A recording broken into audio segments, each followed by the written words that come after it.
see each other and you start saying salam to each other. How are you? How's it going? Things like that, right? Allah has said in the Quran, فَإِذَا قُرِئَ الْقُرْآنُ فَاسْتَمِعُوا لَهُ وَأَنصِتُوا لَعَلَّكُمْ تُرْحَمُونَ. Allah says when the Quran is being recited, then فَاسْتَمِعُوا لَهُ, listen to it carefully, وَأَنصِتُوا, and remain silent. Like, don't talk when the Quran's being recited. So now what happens sometimes is you're walking and the Imam is leading the prayer, so everybody can hear the Quran. Even if you're not praying, you can hear the Quran. And somebody comes, Assalamu alaikum, how are you? I just have a very small question. Or mashallah, can I do, or you want to have this conversation. And now I need to, and everybody else, sometimes I try to use sign language like, and sometimes that's clear, or sometimes I actually have to say we can't talk over the Quran. And so, but this is a habit you need to develop for yourselves, and this is a habit you need to develop into your children. Sometimes kids are playing in the back and they're not joining the prayer, and that's okay.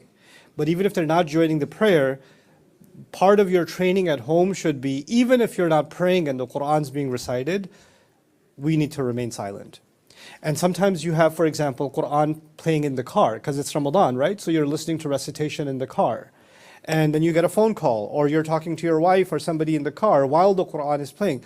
It's better for you to just pause the Quran playing and then have that conversation than allow the Quran to be background noise while you're having conversation. Because it's the word of Allah, it deserves that respect, and Allah has explicitly said that that's what it deserves. That's what the Quran deserves. So even if I can hear the Quran and I'm not even in the salah, I should still be quiet. I should still be quiet. And some of you understand this kind of etiquette of the ibadah in the context of khutbah, right? So when you walk into Jumu'ah and the khutbah is going on and your best friend walked in, you're not going to be like, yo, I haven't seen you forever, man, where you been? It's khutbah.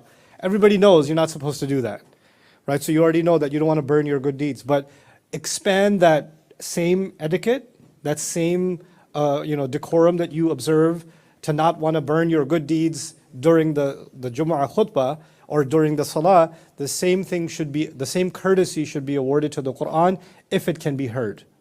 If it can be heard. Which is why, just on a side note, there's some places in the Muslim world, sometimes people get excited and they want to put the Quran on loudspeaker in the neighborhood, right, in the market. They want to put the Quran on loudspeaker and like the whole neighborhood is just buzzing with Quran recitation.